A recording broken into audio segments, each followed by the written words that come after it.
Welcome to Paris and beyond. My name is Josephine. And my name is Ferret. How are you? Please feel free to say hello and let us know how is the sound working for you. How is the video, how is the audio working for you? Let us know where you're viewing from. And I'm gonna switch back the camera to the beautiful view of the Riverside and the two islands, which is the subject of our walking tour today. So great. We have Irma, Chris, Tina, Scott, Tara. Great. Hello. Bonjour, Tracy, Monica. Oh, wow. From Canada, UK, Trinidad. Wow, that's awesome. So here, you may know that Paris in France has just reopened from May 19th. So we thought it would be cool to show you the entire city coming back to life. As you see, people are dotted along the riverbanks, the crews are back running, and you will be able to see those cafe terraces filled with Parisians enjoying life. Great, thank you so much, Mary, for letting us know everything is working fine. Great. Here, we're standing on a bridge, one of the 5 bridges that connects this island called Ile Saint-Louis, the island of Saint Louis, in the middle of the River Seine, to the left bank and the right bank. And then further behind Ile Saint-Louis to the west, that's of course where the Notre Dame stands, that's the Ile de la Cite. And we're gonna start from the eastern part of these two islands, so the Ile Saint-Louis, and we're gonna finish on the western part. So we're basically following the Seine river flow east to west. We're also following the trace of the sun east to west. So hopefully we'll get some gorgeous sunset views as well today. So see, don't hear anything? You don't hear anything? Is the sound working fine for everyone else? Tara, maybe you want to refresh your browser or use another browser or a different device. Okay, I can see that it should be your device problem. Sound is working fine. So let's go ahead and start. So speaking of left bank and right bank, bonjour Anita, bonjour David. Speaking of left bank and right bank, any idea, anyone perhaps here already knows, how do we tell the difference? Which one is the left? Which one is the right? How do we decide? Is it depending on where you stand? Is it depending on the orientation, north, south, east, west? So how does it work? So now, if you look at the flow of the River Seine, you see it's flowing from my back to my front. It's flowing towards the Notre Dame. In other words, it's actually flowing from the east, sourced from the city of Dijon, and all the way to the English Channel. It's the second longest river in France, about 776 kilometers long. And it crosses the city of Paris in a twisting way. And this is why, if you imagine yourself coming into the city of Paris on a boat, this is how you go down the stream. So on your left-hand side, which is the southern part of Paris, it's called the left bank. And on your right-hand side, which is the northern part of Paris, it's called the right bank. So whenever you're lost, look at this river, watch the flow, east to west, turn this way, and then you will figure out which bank is which. Is that a useful tip? Let me know how it works, if it works for you. Or do you have any tricks in figuring out the left bank, right bank? We're going to just pause 2 seconds, and I'm going to just get your mic plugged differently because it's fading in and out. So up like this, check. Up. Oh, good. How is the sound now? Is it better? Is it better? It should be better. It should be more clear. Okay, let's continue. So we're on this bridge called Pont de Sully that connects the left bank to Ile Saint-Louis. Like the Notre Dame, the island where the Notre Dame stands on, Ile de la Cite, Ile Saint-Louis from the Antiquity was the birthplace of the city of Paris. This is where the first Gaulish tribe, the Parisians, came and settled along the sacred river Seine. And this is where they worship their gods and they prospered through the river trading until the Romans came about 52 BC. And before we leave the bridge, I just want to point out one detail here. Let's see if we can zoom in. So we're looking at the stone bridge to the west, close to Notre Dame. You see, closer to Notre Dame. So we're looking at this stone bridge here called Pont de la Tunnel. And do you see a very tall column that is standing close to the left bank here? I can zoom in a little bit, but in order to really to see the detail of this column here, I'm going to show you an image right here. The column is actually telling us the story about a patron saint of Paris called Saint Genevieve. So Saint Genevieve lived on the island, Ile de la Cite, around 450s. And this was the time where the Romans and the Romans and the Franks were mixing and living here as part of the big Roman Empire. So what happened was that it was close to the collapse of the Roman Empire, and there was the biggest enemy of the entire empire that was coming at this point. They were the ferocious Attila the Huns. If you don't remember who Attila the Huns is, just check out the movie of Ben Stiller, The Museum Night. So that's the guy with the club chasing after Ben Stiller. So everyone was fleeing the city, all the men were leaving the city, but Genevieve, well, talked very bravely to the people in Paris and encouraged them to pray. And because of her prayer, because of her fidelity, because of her faith, and this is how a miracle happened. A miracle took place. So Attila the Hun, with his army, came to the western part of Paris. Came to the eastern part of Paris, which is the section that I'm trying to show you right now, beyond the bridge, the east. And they stood on the eastern edge of the Paris and they decided, you know what, we'll go to somewhere else.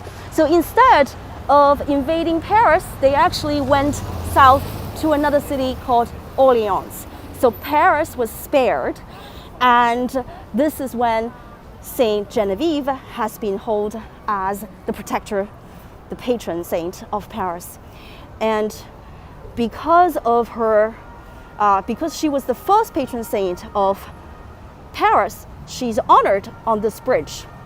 So this is why the detail on that column, right now on the image I'm trying to show you, was sculpted in the 1900s by a Polish French sculptor, Paul Adensky, who also, by the way, made the famous Christ the Redeemer in Rio. And if you look at the picture in detail, she is holding the back of a little boy. And let's zoom in again.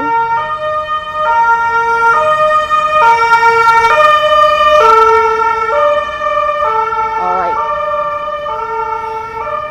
So you have this little boy representing the young city of Paris, in fact.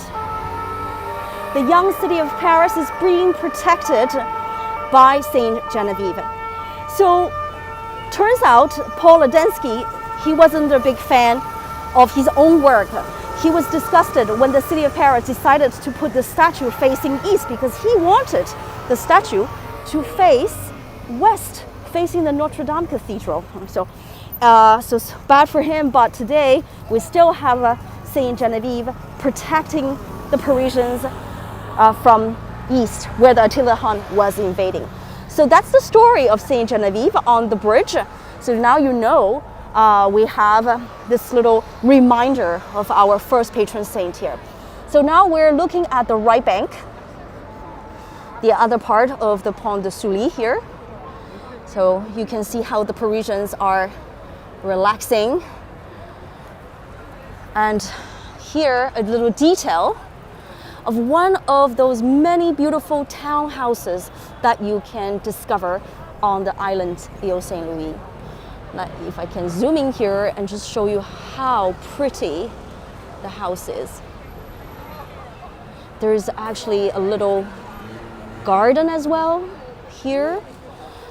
The property is gated, so unfortunately I can't show you much inside, but I will take you to see the beautiful facade. Do we have a difference of the emergency sounds here? I'm just so used to it. I hear it all the time throughout the day.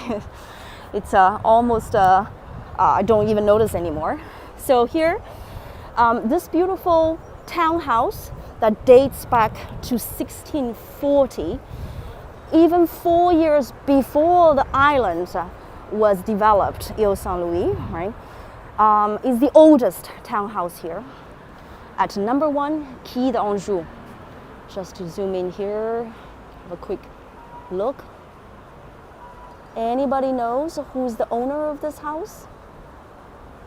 It's a 400-year-old house, and it was built originally 1640 by a very famous architect who also helped the King of France, Louis XIV, or in other words, the Sun King, to build his opulent, decadent palace 20 kilometers southwest from Paris. Any guess which palace I'm talking about? Louis XIV had a palace outside Paris that was built for him to escape the medieval city of Paris. And of course, we're talking about the Versailles, Palace of Versailles.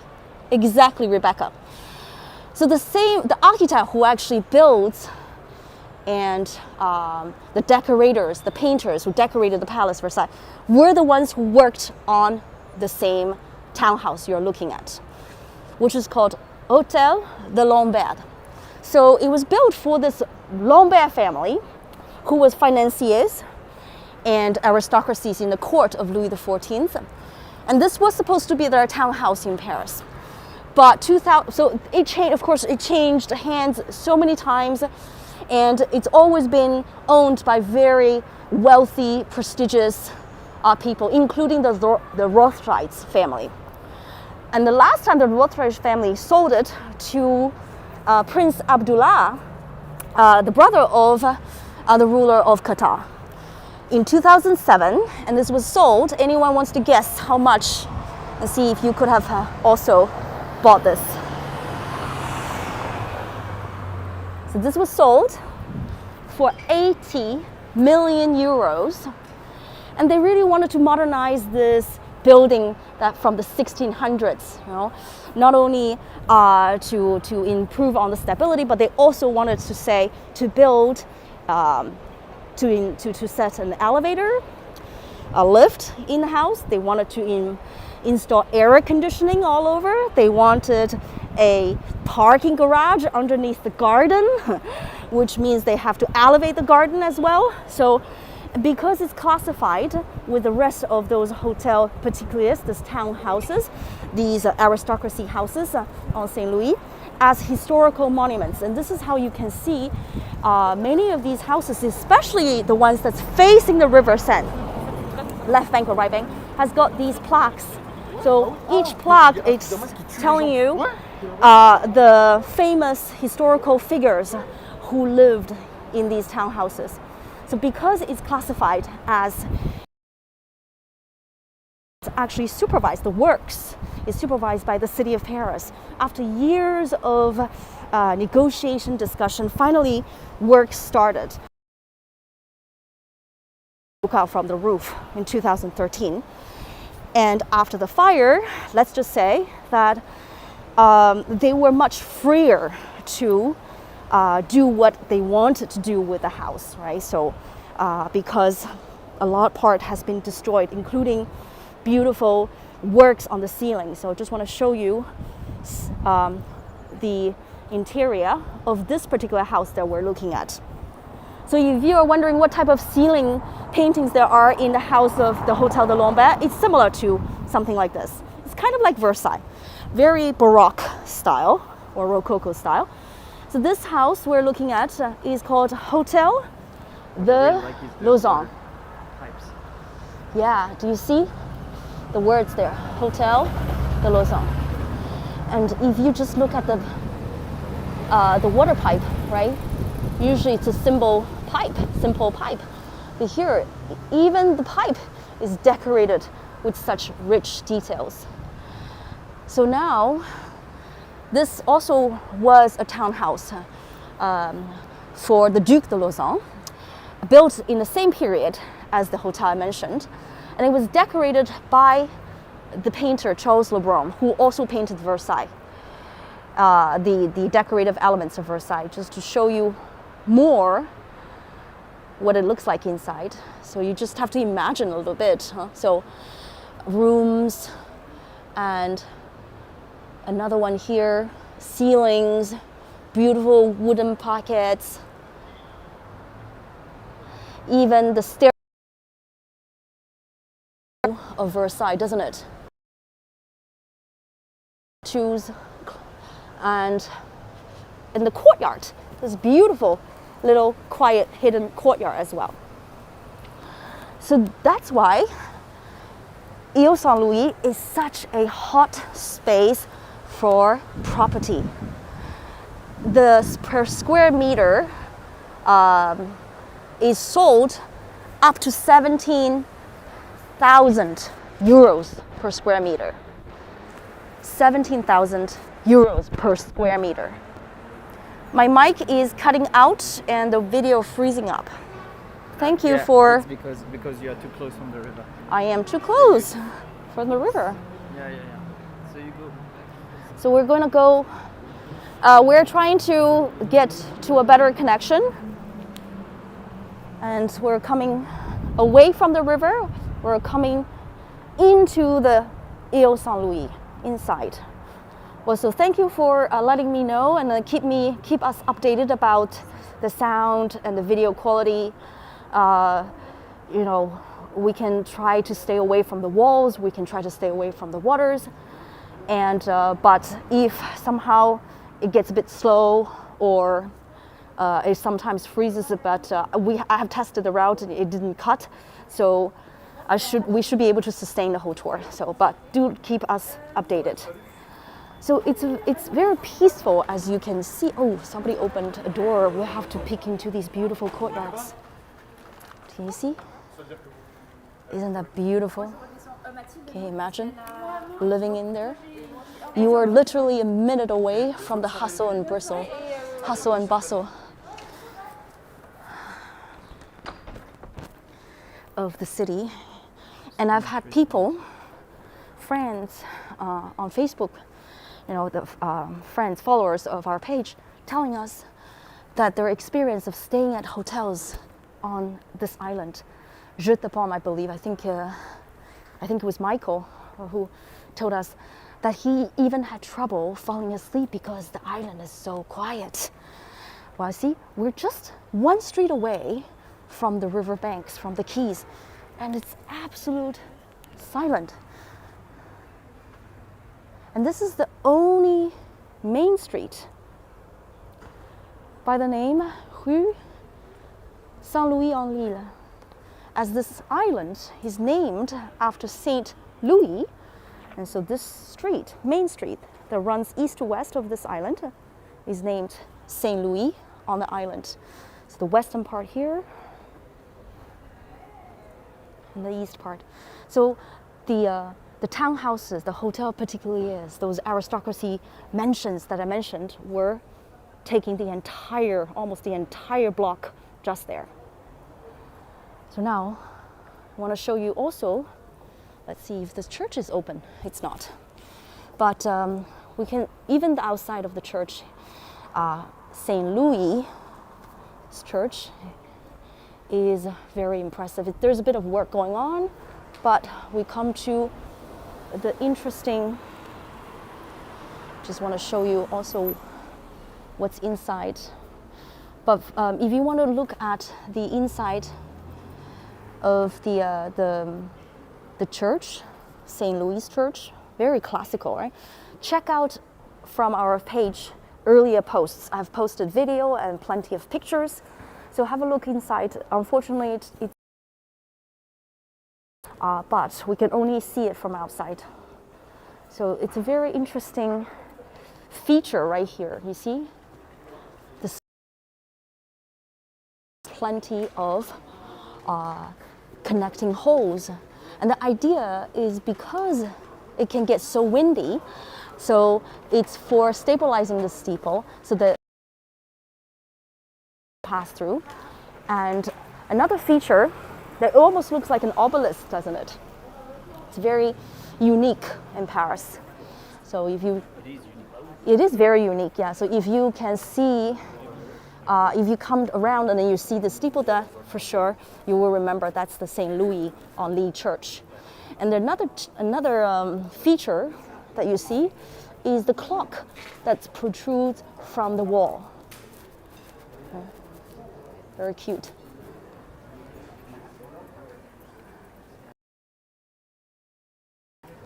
Most of the people are locals. When they're inside, yeah, you want to share detail? Yeah, the little cherubini. Yes. You see the little angels Yes. at the entrance. Okay. Great. Okay, let's move on. Yes, so thank you for your patience in bearing with us. Sometimes it's inevitable, the connection gets a bit shaky as we are walking to 17th century thick walls. So this island was a natural island sitting in the middle of the River Seine, where the Parisians settled about 2,250 years ago. And in the 9th century, this part of the island, this whole island, was given by the king, Charles the Bold, to the Bishop of Paris to graze the cattle. So it was once called Ile de Vache, because this is where you see the cows grazing on. It wasn't until the 1600s, the 17th century, the father of the was developed, and this is when all these beautiful townhouses actually. So, and on this street, there's a shop that you should never miss. If you like ice cream, sorbets, right? That's the place you should come. Has anybody been here? Has anybody tried this ice cream? Let us know in the comments. This is the Bertillon ice cream.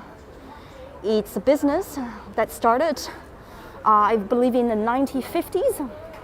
And they have it. Yes, you're right, Gua. This is the famous ice cream of Paris, right? Because it's local, it's produced organically, the flavors change according to the season, right? And let's see if I can just zoom in a little bit and get you to see.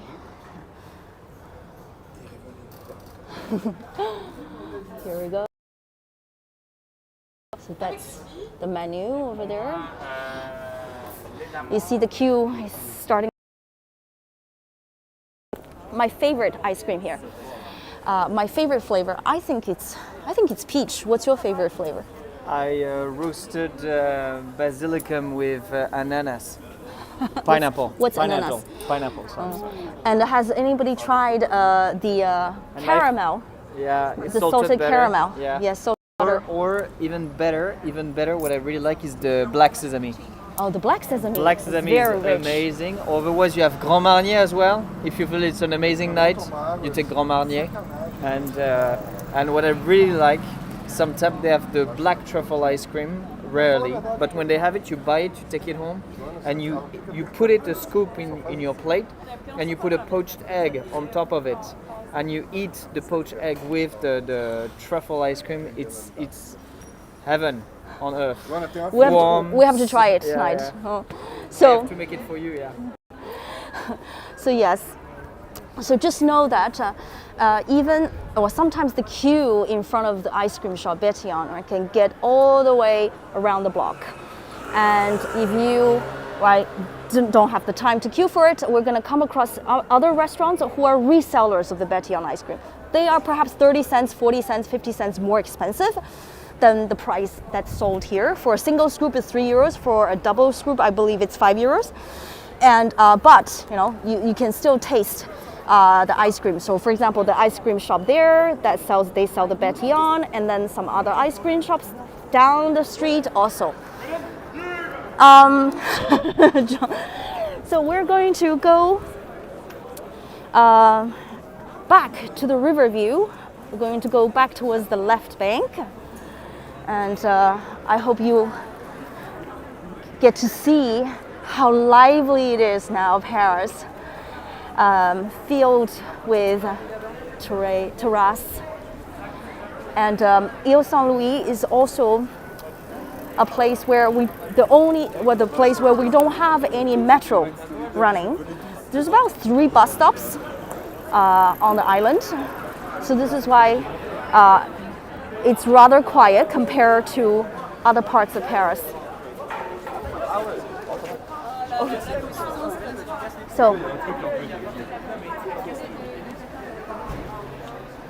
we're coming back towards the stone bridge, Pont de la Tunnel. This used to be the location where a tower was built along a series of walls that was built by a king called Philip Augustus in the 1100s to protect the city of Paris. Because the tower that he had built was called the Tour de la Tunnel, this is why the bridge also takes after the same name. So that's where we still have, once again, we come back to Saint Genevieve. So we're here.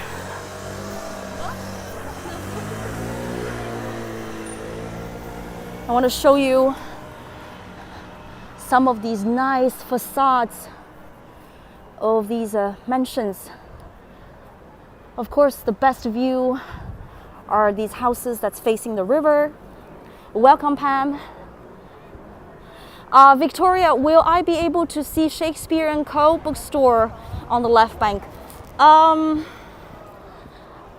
Well, I'm not venturing today that far to the Shakespeare & Co. today because I really wanted to just focus on the islands itself and take you to walk along the Seine River, which is probably going to be a little bit over an hour already. So, but please, you know, keep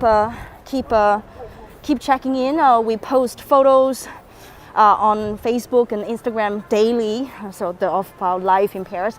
And I promise you, I'll go back and make you a short video of Shakespeare Co. In fact, just a few days ago, I have already posted some pictures of the terrace of the Shakespeare & Co. It's very lovely. Go have a look on our Facebook page again. So what do you guys think? How is this view? How about this terrace? The balcony. What do you think about these houses? These apartments. Of course, and unless you have a you know, huge inheritance, or you were born into this a property, or you're celebrities like Johnny Depp or Brad Pitt that can, you know, afford 17,000 euros per square meter, right? It's one of the most rare, and there's only 2,500 people really inhabiting the island. 2,500, so it's almost like you can get to know everyone. While there are 2 million people living in Paris in the 20 districts. Right? So now I'm gonna take you. Yes, the iron railings are stunning.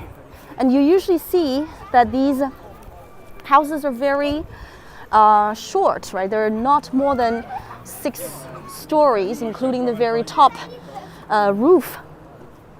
Where are the flowers? Deb is asking. Where are the flowers? On the balcony, right? I don't know. I agree with you. I think many of these places are also run by real estate agents for luxury rentals. So you know, since COVID, right, most of these luxury apartments are empty. Maybe this is also one of the reasons why the flowers are not there. So if you guys come back, they will bring back the flowers, hopefully.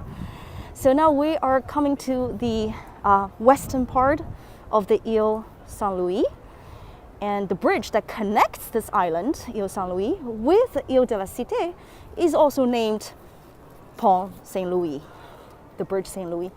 I know it's against the light, but hopefully you guys can see the tip. of the Ile de la Cite.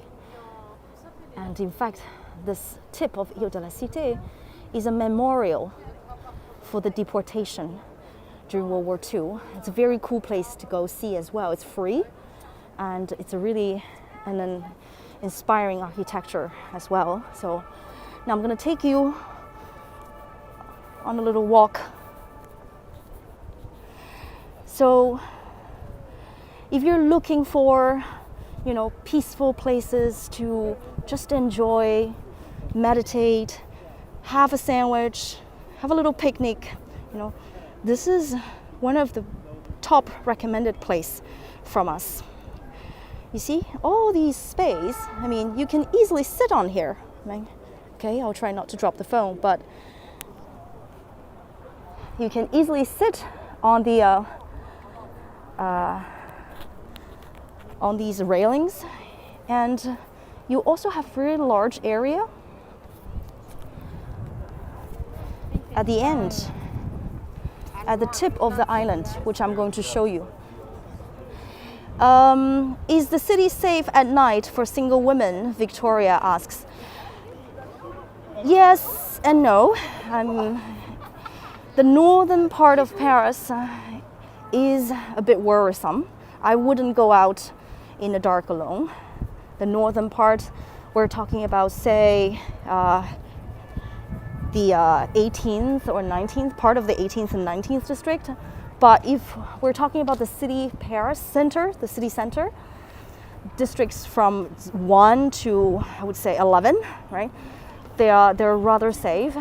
And but you know, it also depends on I don't think many of you would actually choose places to stay that's too far away from the city center. So from the normal touristic hotels, you know, it's still safe to be for single women. Yeah. Are masks optional here? No, Zonetta. Masks are required unless, of course, you are eating on the terrace or drinking, right? So it's still social distancing is still respected, and masks outdoors are still required today. So here, lovely street art on the wall. So I'm going to take you on a little circle on the edge of the Ile Saint-Louis, and you're looking at your view from here. You're looking at island Ile de la Cite, the island where Notre Dame stands, right behind this row of townhouses. You also have a really good view of the right bank here. You have the view of the Tower of St. James. Well, it used to be part of a church, and then the rest of the church has been destroyed, but only the tower still remains as a homage for the scientist Pascal, and also for reason. So, you see, starting to get very crowded because it's such a nice place for picnics. You see, you're basically sitting on the edge of the water.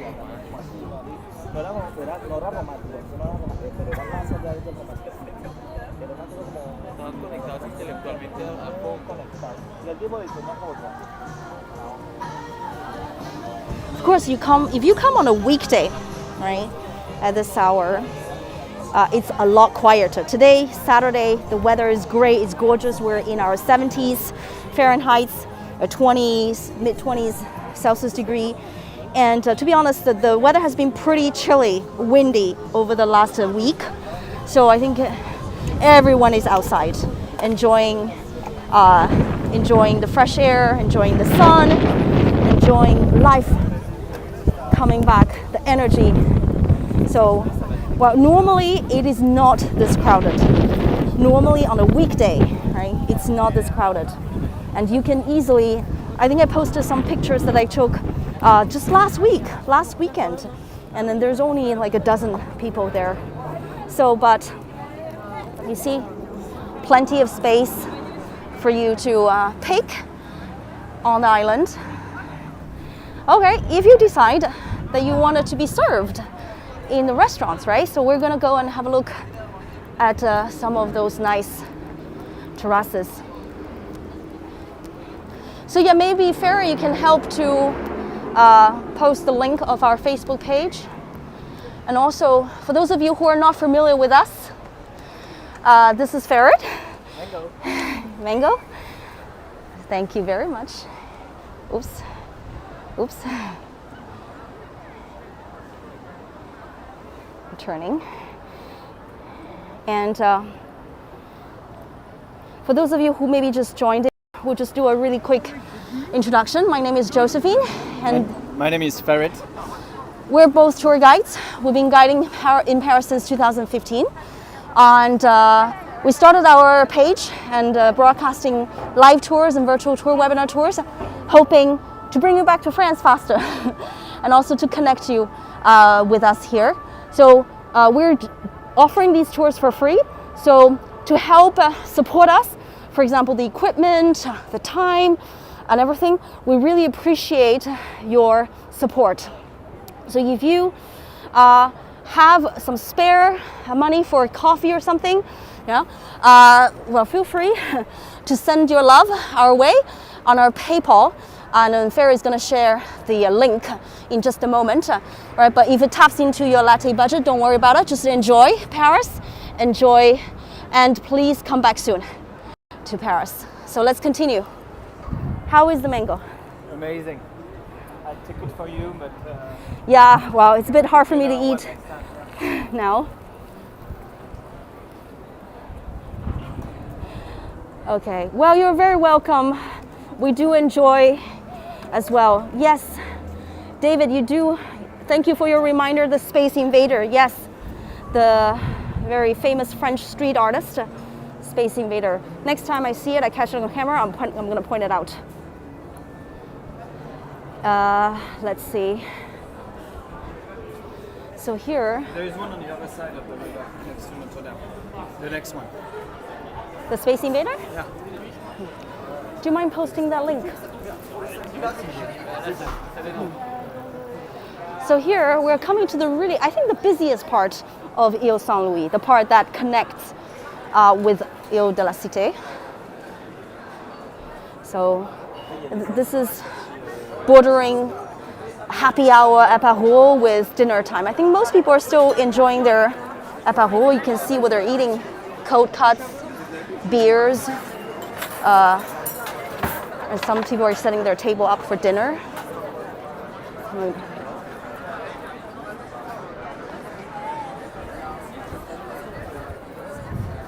So,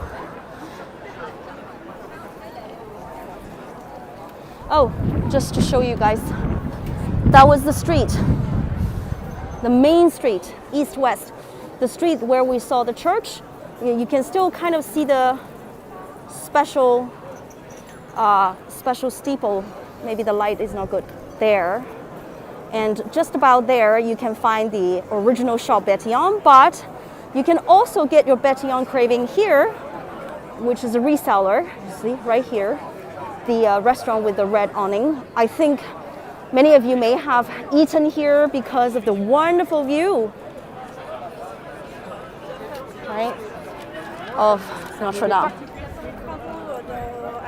So this bridge, Pont Saint-Louis, is usually filled with performers. This is a pedestrian street. So we have puppeteer, we have piano players, singers, magicians, all kinds of performers. Maybe it's getting a bit late, almost 50 minutes to our curfew time. We still have a curfew in Paris, which is delayed until 9 p.m. It used to be 7 p.m. for a long time, for many months. And we're going to get rid of, I think we're going to push the curfew to 11 p.m. soon, in maybe 1 or 2 weeks. 9th of June. So right now the restaurants are operating only on the terrace. But from June 9th, we can also sit inside the restaurant with reduced capacity. So that's a great sign here.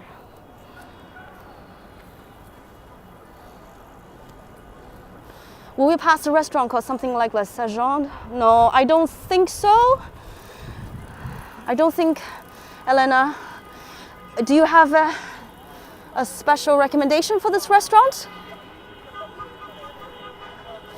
So by the way, we mentioned the memorial to the deportation during World War II. The entrance is just down there at the end of the iron fences. A wedding is happening.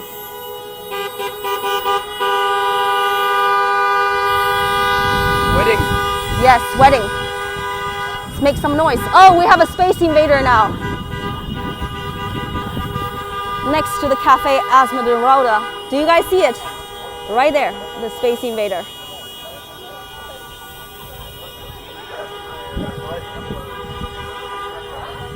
For those of you who enjoy catching street art, you should download this application. What is the name of the application for catching the Space Invader?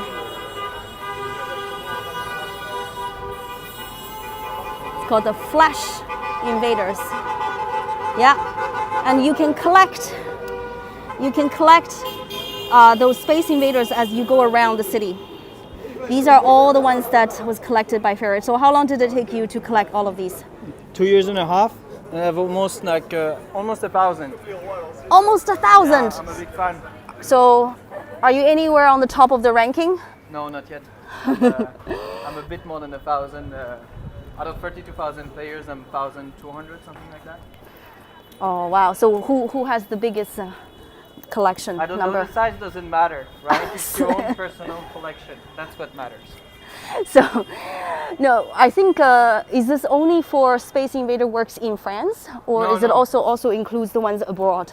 So Space Invader works everywhere on the planet, and he pinpoints places of interest all across the world, and this is why you have Space Invaders next to nice monuments, but also nice little neighborhoods that people don't visit necessarily. Yeah, well, I'm originally from Hong Kong, and I know there are shopping malls, commercial centers in Hong Kong that commission the artists to put up huge Space Invaders to attract attention and business as well. Yeah, because in Hong Kong the state decided to remove all of them, and so he had to get the support of a shopping mall to actually let them go around, because sometimes he puts them next to roads, and people stop in the middle of the street to catch them, which is really dangerous. This is why they have been taken away. Okay, so now, Where are we now? yeah, I'm gonna take you guys to a point where we can see better, of course. We're looking at the sun setting. It's gonna be setting in an hour and a half. Okay, I guess we can do it like this. As you see, there, Notre Dame is still covered with the scaffolding. So Ferret, do you want to update us on the restoration process? So, well, I'm reading a lot about this, and every day you have like some new reports. As you can see, look at this one, for example, this window. You see this window here. Can we zoom in a little bit because of light? Go down. You see they are protecting every single one of these stained glass windows now. So the protection work is almost finished, completely finished. On some part it was finished from the summer, on some part it was finished from last winter.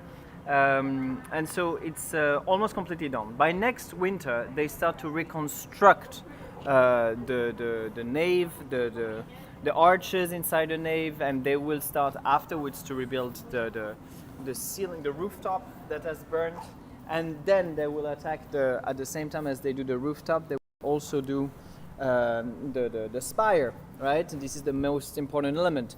Of course, it will take time, and we are already past the date that we were planning on at the very beginning. You know, French people on a project management sometimes is not always the best. I'm French, so I'm saying this. And so there are already more than 1,000 trees that have been cut in the Loire Valley, in other places, from other countries as well, that we can thank for. More than 800 million euros that have been collected from donations. Not only the big one like Louis Vuitton or foundations like this, or Pinot foundations. So you have like different elements in here. So normally we start to rebuild properly from the next winter, and it should be done what they wanted at the beginning by 2024. But the last estimate, the last report from 2 weeks ago, said that they believe they will be able to serve a mass the 15th of April, so for Easter 2024, inside a church with all the followers, all the pilgrims. Yeah. And, so to answer and your that will question, be it. Violette, open to visitors will be 2024. Yeah, April for Easter 2024 to be the Olympic game years. Yeah, that's the Olympic game. So safe and visitable. And they may be planning on to visiting, like letting people visit some parts of towers luckily was not damaged, and the stairwell, everything was made, of course, in stone. So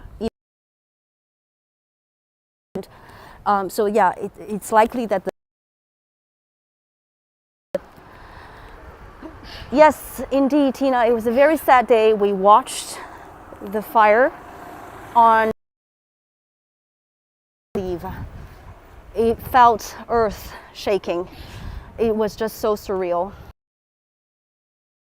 At 8 a.m., I remember. Wait and see tomorrow morning. Maybe we'll still be able to visit. Of course, that was where we're in denial. And here we come to, well, going on, and it's going well. Even though I'm not as quick as Macron wants.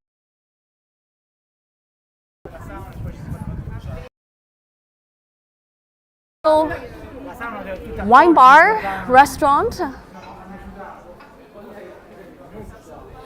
So to answer, and yes, most of the apartments in Paris do not have air conditioning. We live in a tower, a high-rise building of 30 floors in the 13th. Air conditioning. Our building is relatively young, from the 1970s, and we don't have air conditioning in the tower. Not to mention these buildings that dates back to 17th century or 18th century. So now here you recognize one of the most Instagrammable place, this restaurant over Paris. So a detail to point out on the iron bars. So that shows that this was a place that sold wine, because that's what they use pine to make the cork that seal the wine bottles. Obviously, and for you to get a drink, especially now outside, the time amazing with stair. This is when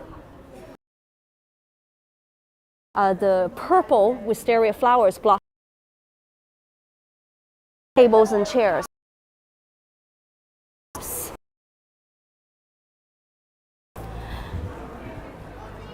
Yes, I do realize the audio was not working very well. We were next to a police.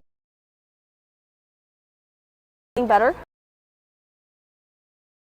Now it's getting better. You can still see the restaurant over there. So they actually serve a specialty of France, the special region of France, food here, and the wine, the wisteria wine that I was talking about, is actually getting a special permission from the city of Paris to grow so tall. All right. I think the area over there wasn't good for reception, for connection. So we're leaving and we're going to have a look at the front, the facade of the cathedral.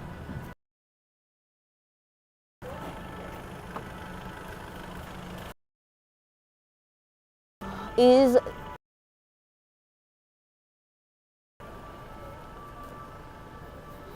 it better for you guys now?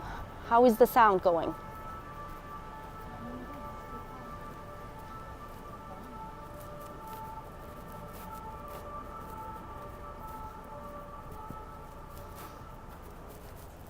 Let us know in the chat. Victoria, how is it working for you? How is David? How is the audio video? Better, okay. Yeah, that area wasn't working very well. So, well, because of lead contamination, so the facade of the Notre Dame, right, it's still closed off to the public. The square, the parvis in front of the Notre Dame is still concealed. So we're gonna take you to the very front to have a view. And it's always beautiful at sunset when the light hits on the limestone walls of the 850-year-old cathedral.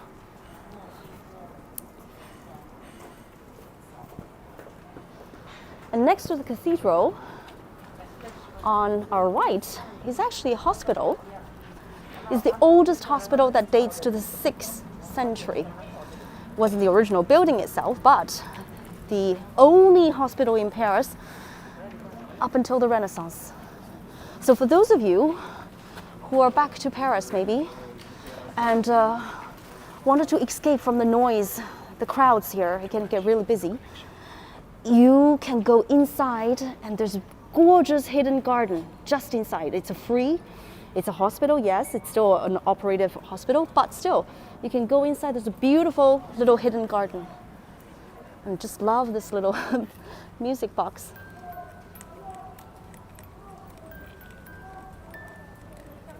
Works. Yeah, this is rare. Which music is it?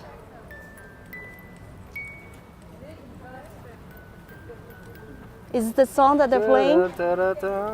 Do you know this one? Je t'aime moi non plus, yeah. Oh. From Gainsbourg. From Gainsbourg.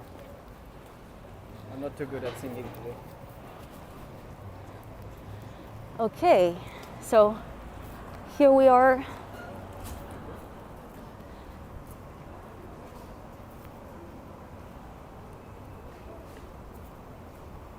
Sweet, right? And you can feel the beautiful evening coming, the light of sunset. Unfortunately, we cannot take you closer to the square because of the lead contamination. The whole area has been sealed off. But you know, very strange. We actually had the area open for many months, and then they resealed it only recently. Yeah, as they keep testing the level of lead in the air, and so whenever it reaches a dangerous level, they seal off the area. So maybe next time, in a couple of months, you know, air pollution and everything, it changes a lot, very much. So maybe it will be reopened soon.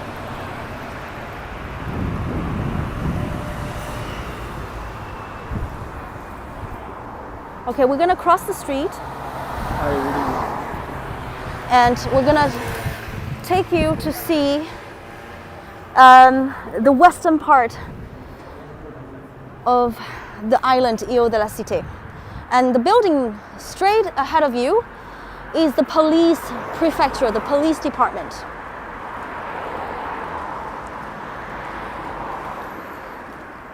And we're gonna look at some of the details on these limestone walls.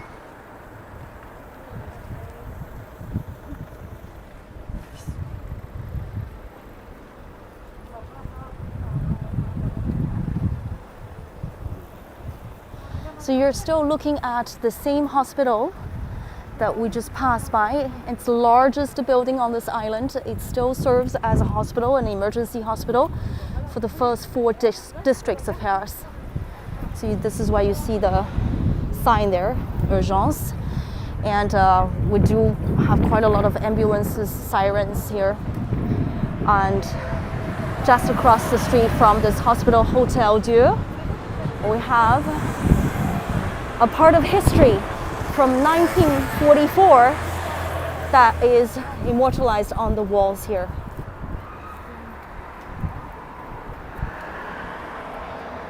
So right here, we have a plaque that says, Ici est tombé pour la libération Jean Montoron, gardien de la paix, 24 août 1944.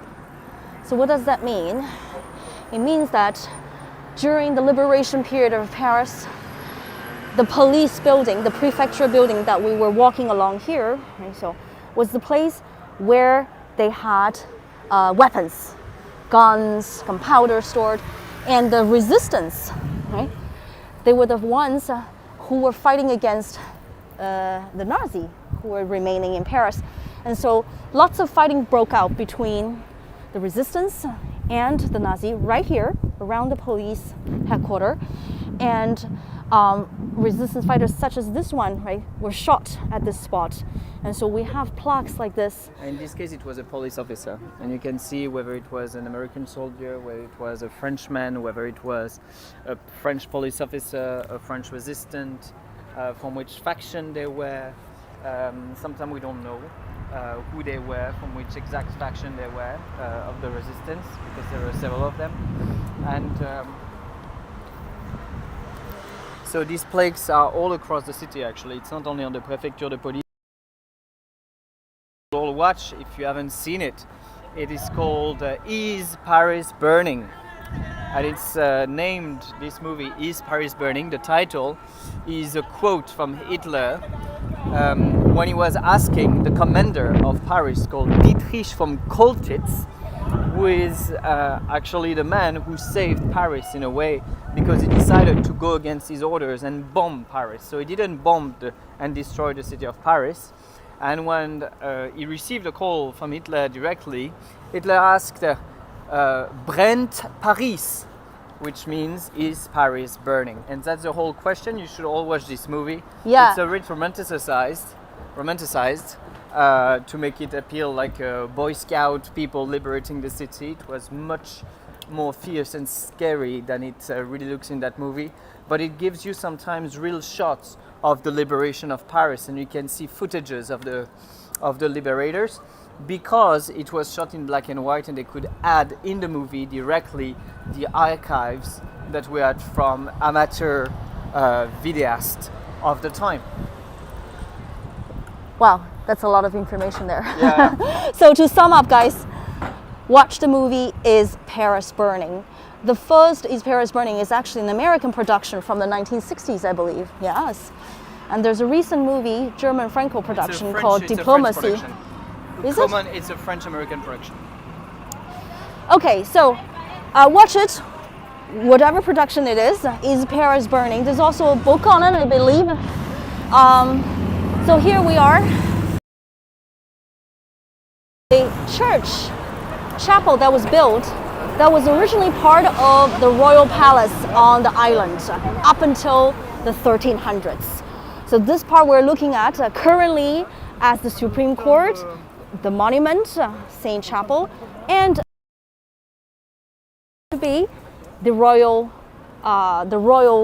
court of France up until the 1300s, until they move not to Versailles but to the Louvre.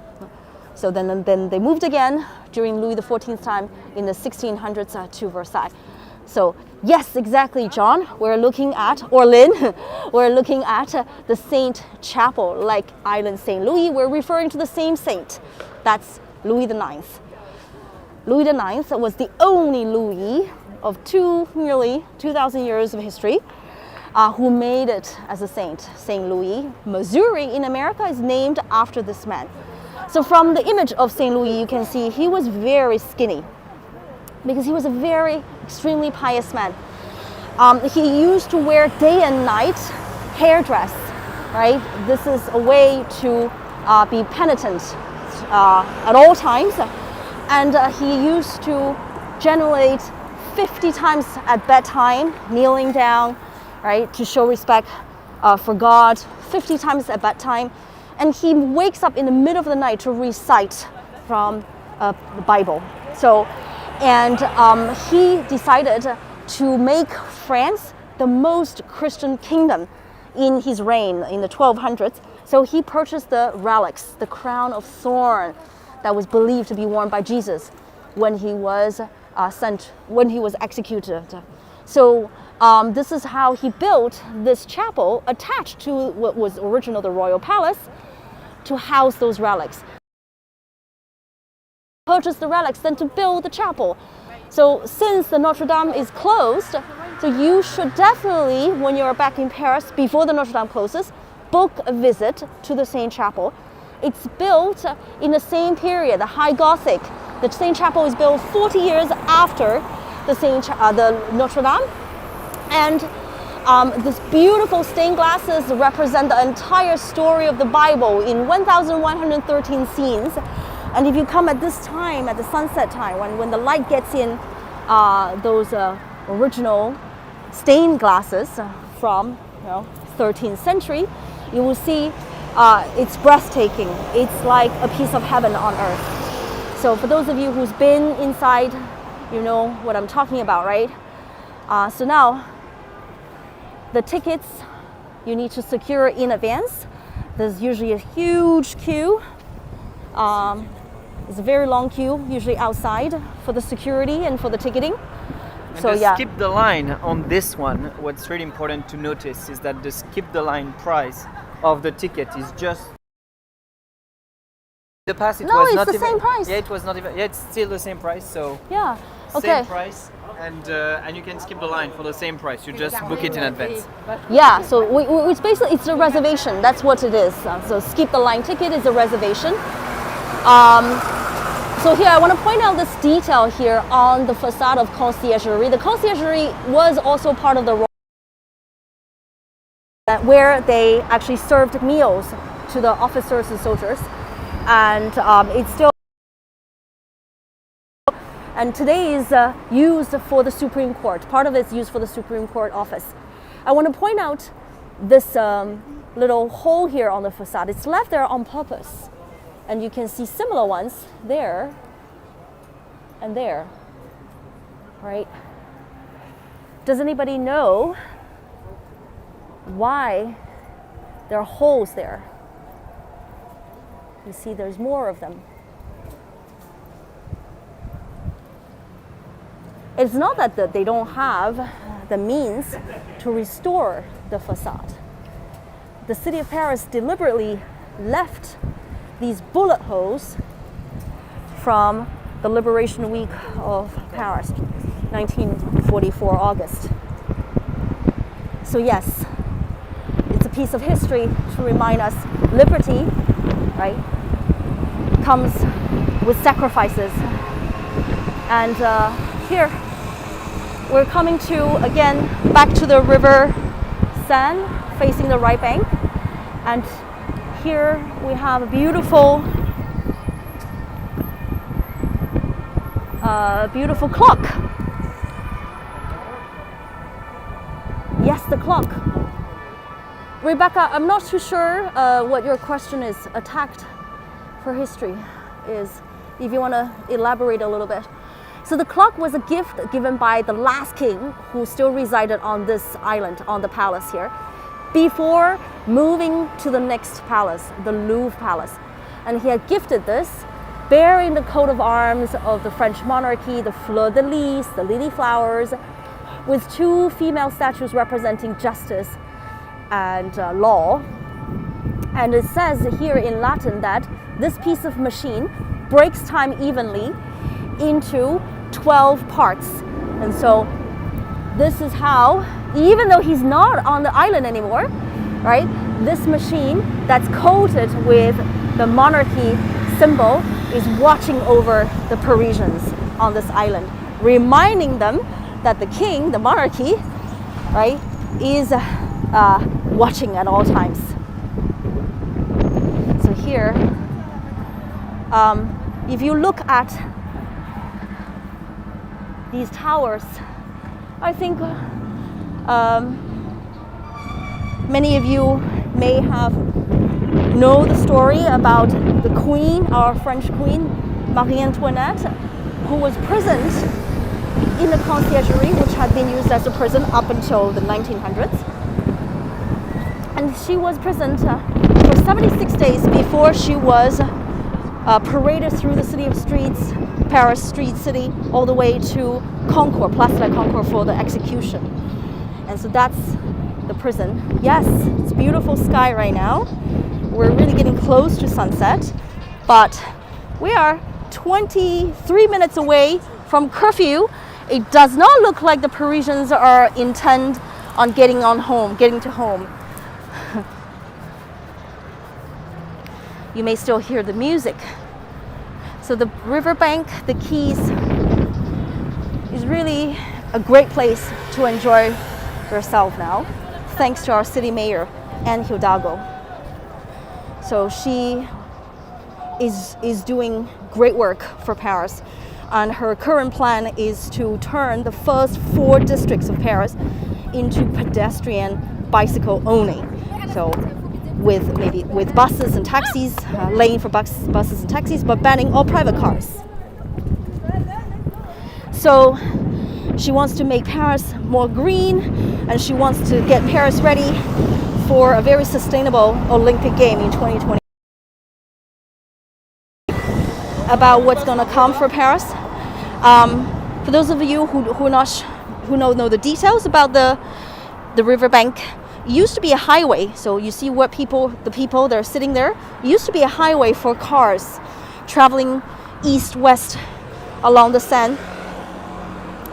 So it's our mayor, Anne Hidalgo, who sealed off the roads and turned into these leisure ground. So in the summer, the hottest weeks in the summer, about 6 weeks or so, we have a man-made beach that's set up here. So it's called the Festival of the Paris Beach. So Paris Plage. So you have 5,000 tons of sand, fine sand, that's shipped on cargo from Normandy. As you see, the river goes all the way to the beaches of Normandy.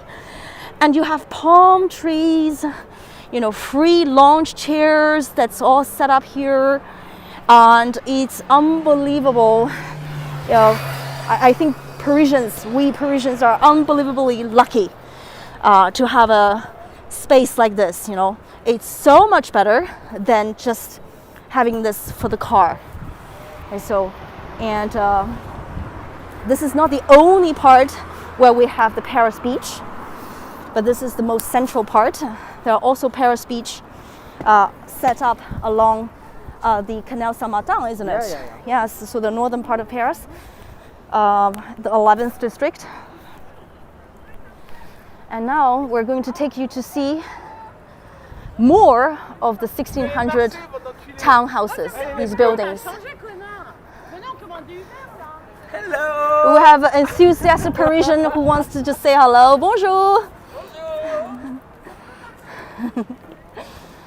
Too many beers for Apéro, maybe. Yeah, it's just the beginning of the night, come on. It's just the beginning of the night, yes. So we're gonna take you guys to see normally the very lively Place Dauphine.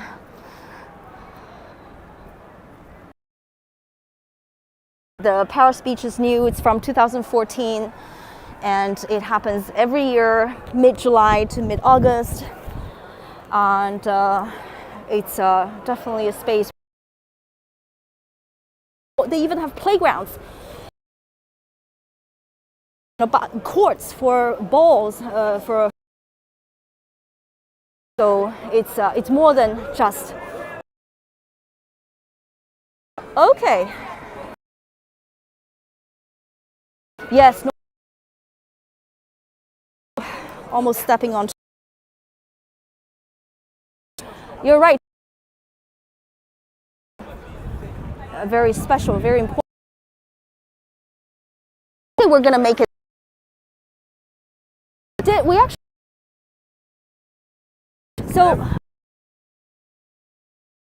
So let's.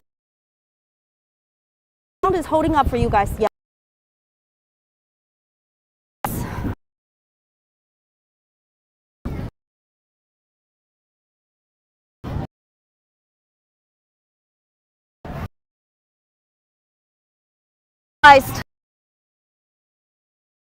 stable.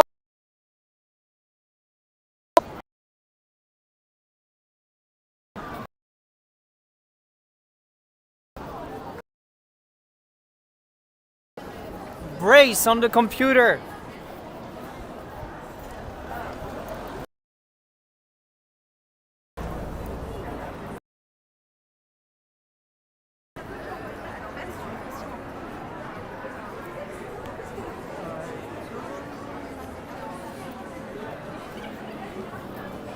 Okay, so thank you for your patience, guys.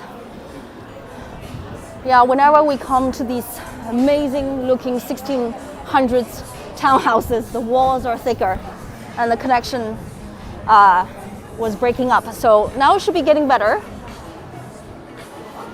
Now it should be getting better. We're coming out of this, this Place Dauphine. Place Dauphine here. You have this lovely triangle-shaped park, which also happens to be the second oldest park in Paris from the 1600s. Yeah, and this is why the houses that surrounds the square so also dates to the same period. And all of this was built by this king, who's shown on the equestrian statue. So for those people who've been to this bridge, Pont Neuf, any idea what is the name of this king?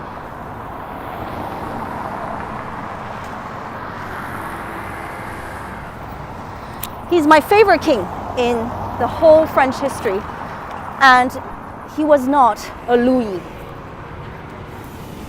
He has a different name, and he was the first king that started the Bourbon line. The great-grandfather of Louis XIV, who builds Versailles. David, the king has the same name as you, David? Nope. Charles? Nope. We did have Charles. Charles V was the one who gifted the Parisians the clock, the first clock. Yeah, Karen, yeah, I know that the video and the audio was breaking up in the park, so I didn't say anything. I didn't do any commentary. We got out of the park as soon as possible. And this was a Henry, yes, Blondie, but not the third. This bridge, Pont Neuf, though, was started by Henry III, the previous king before, Henry IV. So this is Henry IV. Henry IV was from a different branch, royal branch, called the Bourbon.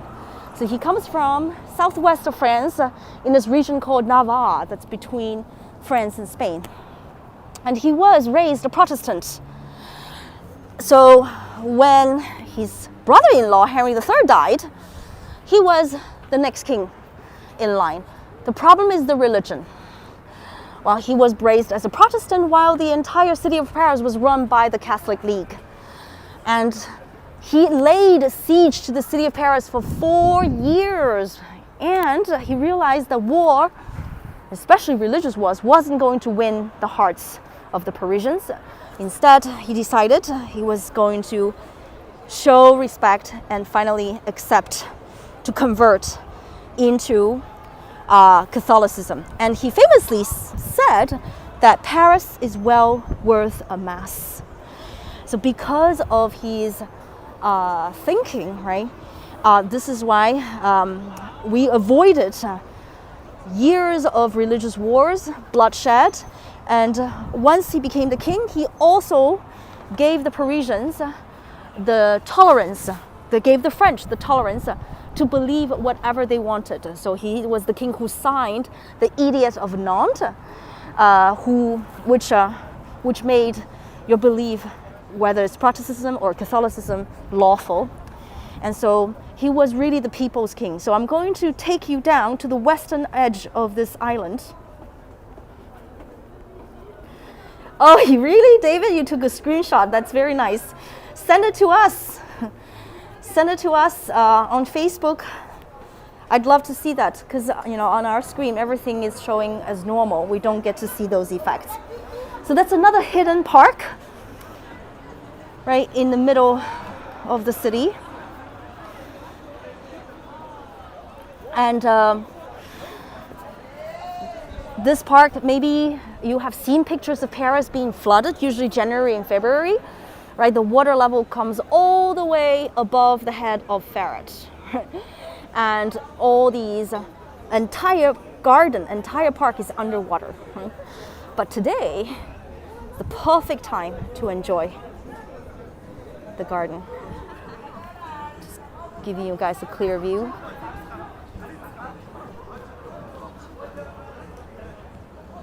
So now I'm going to show you.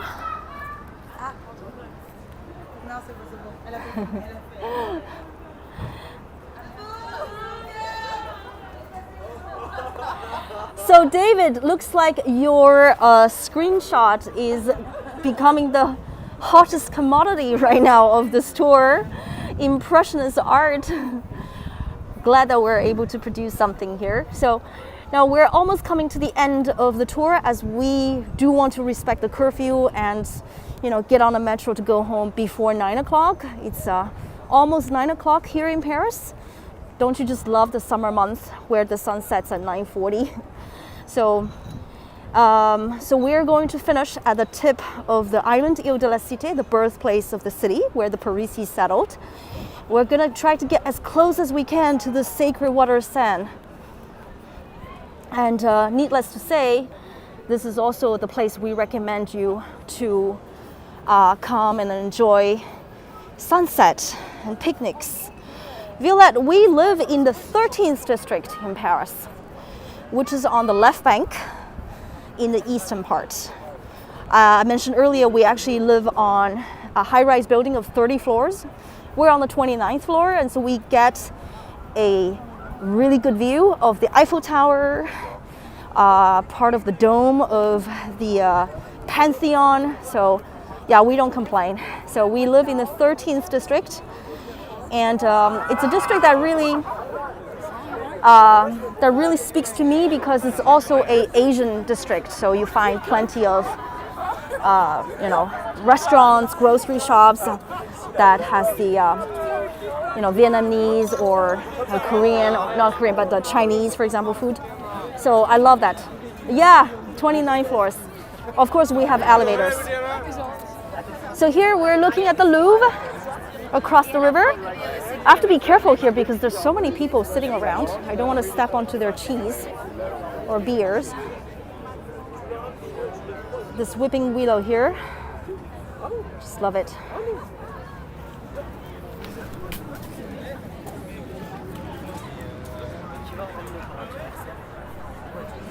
Yeah, we have a 7 hours difference between us and you, Tina. So this is as far as I can come. Oops, pardon. Ça va? Ça va? Oops. I said I shouldn't do that, but I did it. Anyway, here we are.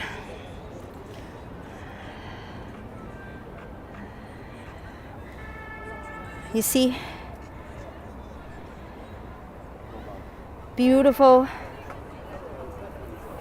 Just want to show you a view of not ferret, but the rest of the people enjoying this beautiful sunset. We're looking at the left bank on the left, right bank on the right, and connecting them, the Pont des Arts, the Bridge of Arts, where before 2016, there used to be 1 million logs weighing 40 tons, right? So you know now it's all gone, right? Because it's damaging the structure of the bridge. And that's partly thanks to the movie Sex and the City, where we had so many logs coming here. But now we want to basically finish with this gorgeous view. We hope you have enjoyed the tour, and thank you for your patience in those parts where the connection wasn't so good. So thank you for staying with us. Thank you for following us on Facebook and Instagram and YouTube. Thank you already for your donations, and also we would like to thank our long-term supporters as well. Thank you very much. And for those of you who haven't subscribed to our YouTube channel, yes, please do so. Once we reach 1,000 subscribers, we'll be able to go live directly from YouTube, which would enable better quality, better video, image. So yes, and if you haven't liked our Facebook page, please do that as well. So we do these weekly free events.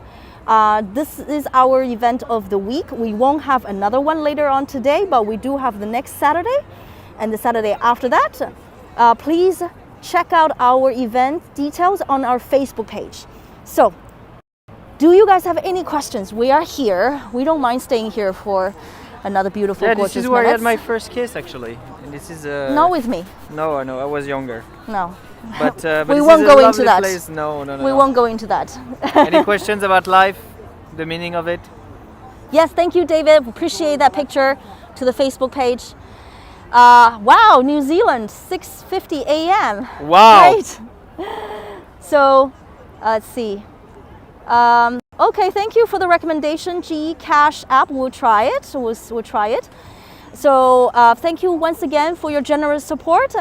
And please make sure to catch up on our next episode next Saturday. And you can also rewatch our previous episodes. Yeah. Thank you very much, everyone. I won't be able to recall all of your names, but thank you so much for staying with us. Where do we do our private tours? We have a website called parisandbeyondtours.net, so we're going to get the .com soon. And we do all kinds of private tours all around Paris with skip line access, and we can help you to plan your trips as well. Yeah. If you want, you can go on our Facebook page actually, and we do free planning trip sessions, and you can just book directly from our Facebook page. Yeah. So we are work in progress, so our little boutique agency. So the best way for you to get in touch with us right now is to write us an email, right, at parisandbeyondtours@gmail.com. Contact us on Facebook, send us a message, right? We do offer private tours. So before we get everything clearly sorted out on website, do get in touch with us by messages or emails. Thank you again, everybody. Have a very good evening, and hope to see you in Paris very soon. Very soon. Au revoir. Wait, and so for the David. So it's called Flash Invaders. And where were you from, David? Flash Invaders. Tac. Again. Invaders. Yeah. Flash Invaders. Tac. That's it. Space Invader site. Yeah. Where were you from, David? Because maybe you already have some in your place. Can you type in where you were from? Yeah, there's a bit of Let's a switch back. time delay. So we'll get...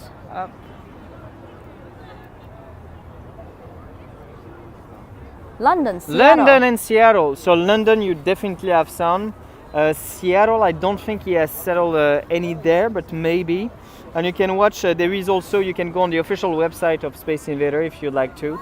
And he has all the location that he has been putting these on the walls. The only thing is that he doesn't give you all the location. He doesn't give you the location. He doesn't give you the location because this is a game for you. It's a hunt. It's a scavenger hunt. Exactly. For his art. And when you come to Paris, we can go together into this group that restore them, because people are stealing these arts, and it's kind of fun to actually join these groups to restore some of them. It becomes part of a collective gallery, a collective property. It's really interesting. Do we have any in Canada? Yeah, of course. Canada, Yes. Montreal, there are some. Yeah. Okay, well, the party is coming to an end. We need to rush home. And thank you again, guys. Have a great weekend.